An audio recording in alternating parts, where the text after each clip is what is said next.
Salam damai sejahtera di dalam nama Tuhan Yesus Kristus. Marilah kita kembali membaca dan merenungkan firman Tuhan dari Mazmur 49. Untuk pemimpin biduan dari Bani Korah, Mazmur. Dengarlah hai bangsa-bangsa sekalian, pasanglah telinga hai semua penduduk dunia, baik yang hina maupun yang mulia, baik yang kaya maupun yang miskin bersama-sama. Mulutku akan mengucapkan hikmat, dan yang direnungkan hatiku ialah pengertian. Aku akan menyendengkan telingaku kepada Amsal, akan mengutarakan peribahasaku dengan bermain kecapi. Mengapa aku takut pada hari-hari celaka, pada waktu aku dikepung oleh kejahatan pengejar-pengejarku, mereka yang percaya akan harta bendanya dan memegahkan diri dengan banyaknya kekayaan mereka? Tidak seorang pun dapat membebaskan dirinya atau memberikan tebusan kepada Allah ganti nyawanya, karena terlalu mahal harga pembebasan nyawanya dan tidak memadai untuk selama-lamanya, supaya ia tetap hidup untuk seterusnya dan tidak melihat lubang kubur. Sungguh akan dilihatnya orang-orang yang mempunyai hikmat mati. Orang-orang bodoh dan dungu pun binasa bersama-sama dan meninggalkan harta benda mereka untuk orang lain. Kubur mereka ialah rumah mereka untuk selama-lamanya, tempat kediaman mereka turun-temurun.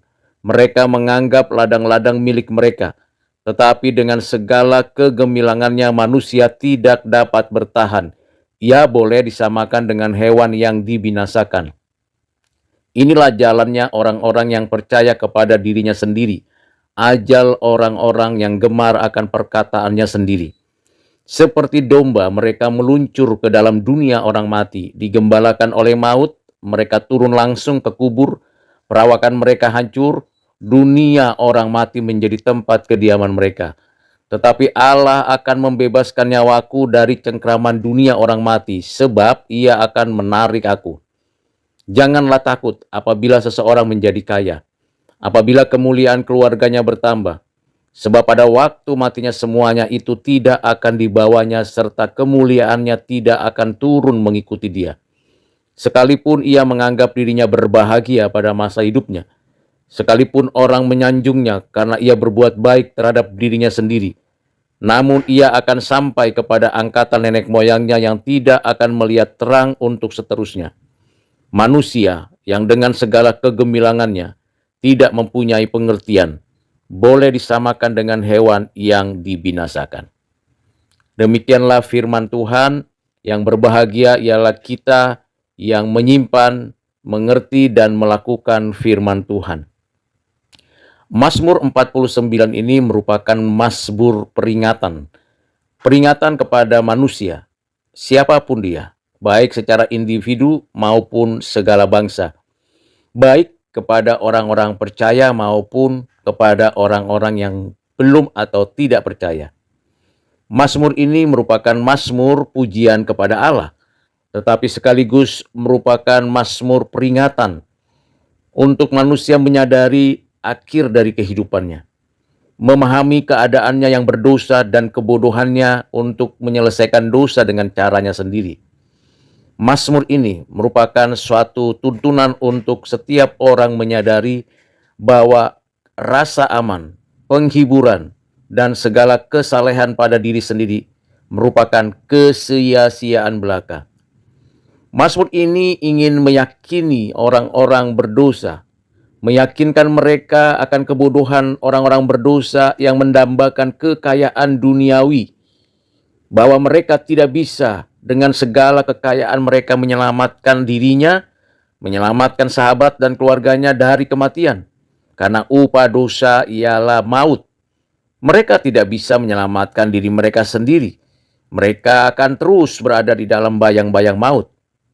Manusia, demikianlah keadaannya.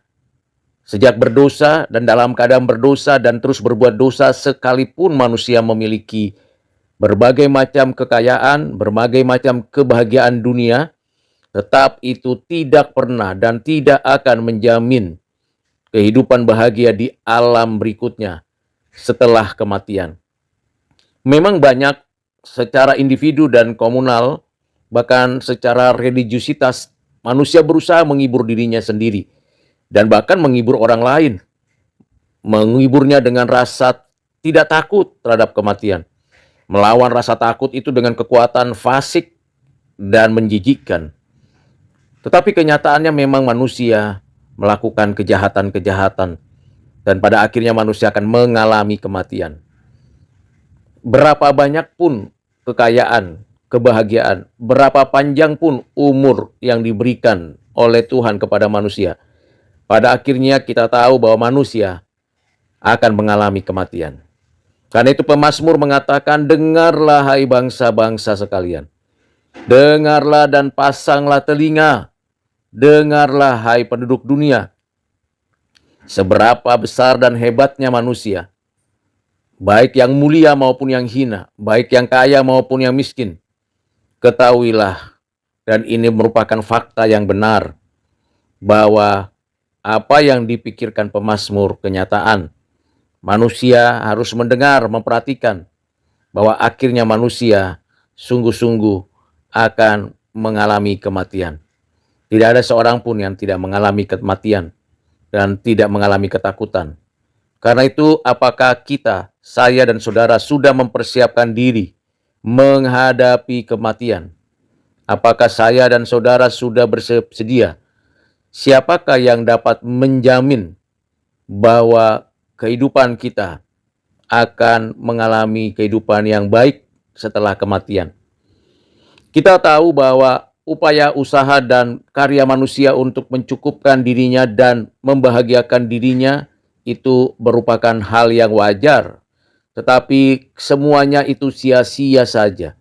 Sebab ajal orang fasik, ajal orang-orang yang melawan Tuhan akan berada di dalam kondisi yang menakutkan. Gambaran ini untuk menunjukkan bahwa jiwa dan jalan orang-orang duniawi yang bagiannya dalam hidup ini, yang menilai diri dengan banyak kekayaan, warisan, dan sebagainya, ya memang Allah secara umum memberikan hal-hal baik dari dunia ini berkelimpahan, dan orang-orang jahat berupaya untuk mengumpulkan kekayaan dan saat yang sama mengumpulkan penghinaan dan pemberontakan kepada Allah. Itulah sebabnya mereka sekalipun punya kekayaan yang begitu limpah, mereka tetap berada dalam penghukuman. Mereka percaya akan harta benda mereka. Mereka merasa bahwa kekayaan mereka dapat membawa mereka masuk ke dalam kerajaan Allah.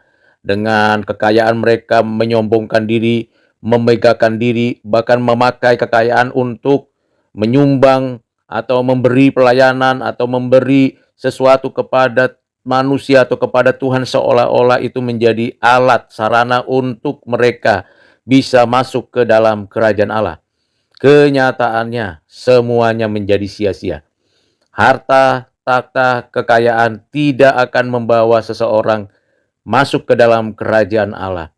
Semuanya akan ditinggalkan di dunia ini dan habis lenyap. Kuburan orang kaya, orang miskin, kuburan orang yang cerdas maupun yang sederhana, semuanya sama. Semuanya akan kembali ke debu tanah. Dan akhirnya jiwa kita akan kembali ke hadapan Tuhan untuk pada waktunya dihakimi dan menerima penghukuman atas kejahatan kita. Manusia harus ingat bahwa dirinya akan berhadapan dengan penghakiman yang nyata dan datangnya dari Allah. Karena itu, ini adalah mazmur peringatan. Jangan sombong, jangan angkuh, jangan merasa bahagia karena kekayaanmu, karena kehebatanmu, karena posisimu, karena akhirnya semuanya itu tidak akan pernah bisa membebaskan nyawamu dari hukuman kekal. Penebusan jiwa itu harganya mahal sekali. Dan hanya ada satu dan satu-satunya yang menebus jiwa, yang membawa nyawa kita kembali kepada hidup yang kekal, tidak berada dalam penghukuman. Satu-satunya penebus jiwa, bukan hartamu, bukan agamamu, bukan kepercayaanmu, bukan amal baikmu, bukan budimu, tetapi Allah sendiri melalui anaknya Yesus Kristus yang akan memberikan penebusan atas jiwamu. Saudara yang kekasih di dalam Kristus, sadarilah akan hal itu. Dengan segala kegemilangan manusia tidak dapat bertahan dari penghukuman Tuhan. Dan manusia itu nasibnya mirip persis seperti hewan yang akan dibinasakan. Seperti domba, demikian pemazmur mengatakan, dan dipersiapkan memang pada hari murka Allah atas mereka yang melakukan kejahatan kepada Allah. Tetapi bagi orang benar yang dibenarkan Allah, memang bisa jadi orang benar mendapat kekayaan atau mendapatkan kesuksesan kebahagiaan yang dikaruniakan Tuhan di bumi ini. Tetapi ketahuilah segala sesuatu yang diterima oleh orang-orang yang dibenarkan dan ditebus itu bukan semata-mata karena kekayaannya, tetapi karena kasih karunia dari Allah. Dengan demikian kita tahu perbedaan antara orang-orang dunia, bangsa-bangsa yang mencari keinginan daging, keinginan mata, dan keangkuhan hidup dengan orang-orang yang benar yang dibenarkan. Perbedaannya sama-sama kita tahu. Kalau persamaannya kita tahu bahwa semua orang akan mengalami kematian, tetapi perbedaannya adalah orang-orang yang dibenarkan mengalami penebusan jiwanya oleh Kristus mendapatkan hak istimewa. Mengapa? Karena mereka tidak perlu takut pada kematian. Tidak ada alasan takut jika mereka mempunyai pengharapan di dalam Kristus dan sekarang mendapat penghiburan dengan kasih dan anugerah yang datangnya dari Tuhan Allah di dalam dan melalui Kristus. Orang benar mempunyai pengharapan pada saat kematiannya bahwa Allah menebus jiwanya dari kuasa maut. Hai maut, di manakah sengatmu? Disatukannya kembali tubuhnya yang dimuliakan, yang ditebusnya dengan jiwa yang sudah dibangkitkan. Yang fana itu ditelan oleh yang hidup dan diberikan hidup yang baru. Allah membebaskan jiwa orang-orang yang ditebusnya. Allah memberikan hidup dan melepaskan dari dunia orang mati. Keunikannya ialah bagi orang-orang yang dibenarkan dan ditebus jiwanya, ke dalam tangan Tuhan kita menyerahkan nyawa kita dan Tuhan membebaskan. Mengapa kita tidak takut? Karena kekuatan kita berasal dari Tuhan. Kita kuat menghadapi godaan, gangguan, cobaan, dan ancaman dari si jahat. Kita tidak perlu iri hati atau cemburu atau kesal terhadap keberhasilan orang-orang berdosa. Tidak perlu dan tidak ada gunanya juga. Kita perlu takut kepada Tuhan, dan kalaupun Tuhan memberi kekayaan, kita jadikan itu sarana untuk melayani sesama. Karena biasanya orang kaya dengan kepentingan menindas orang-orang percaya. Kita juga bersyukur kepada Tuhan karena sekalipun dalam kondisi di mana kita tahu hidup ini terbatas dan ada yang mengaturnya, maka kita sebagai orang percaya harus tetap menaati Tuhan sendiri. Kita tidak mencari kemuliaan untuk diri sendiri, dan kita tidak perlu untuk menganggap diri bahagia dengan kekuatan dan kuasa kita. Karena itu orang-orang yang benar, orang-orang yang mendapatkan penebusan jiwa akan mengalami ketenangan. Perhatikanlah, hai saudara-saudara, bahwa orang-orang percaya selalu memohon berkat demi Allah yang setia. Bahwa orang-orang percaya menyadari bahwa hidupnya berharga, hidupnya dibebaskan dari kutukan, hidupnya selalu diberkati Tuhan. Dan kita menyanjung Tuhan seumur hidup kita. Kita tidak perlu disanjung oleh dunia dan orang-orang jahat. Kita tidak perlu memuji dan memuji dunia. Kita memuji Tuhan saja. Biarkan mereka yang melakukan kejahatan makin mendalam dan hukuman Tuhan pasti segera datang. Di masa hidup seseorang yang menganggap dirinya berbahagia, tetapi tidak memuji Tuhan dan memuji orang lain atau dipuji orang lain, pada akhirnya mereka akan binasa. Mereka tidak akan menikmati hidup. Tetapi orang benar melakukan hal yang baik, yang benar, dan selalu mengarahkan dirinya kepada Tuhan. Pada waktu matinya sudah pasti akan pergi ke tempat yang kekal dan membawa sukacita surgawi. Memang tidak membawa apa-apa siapapun yang meninggal, tetapi kita orang percaya akan masuk ke dalam kemuliaan Allah. Kita akan menikmati hidup setelah kematian, yaitu hidup kekal. Kita menjadi orang-orang terhormat dari selama-lamanya karena dibenarkan Tuhan. Kiranya firman Tuhan yang sudah menjadi peringatan bagi kita, peringatan bagi segala bangsa, menjadi pertolongan bagi kita, penghiburan bagi kita, penebus jiwa kita.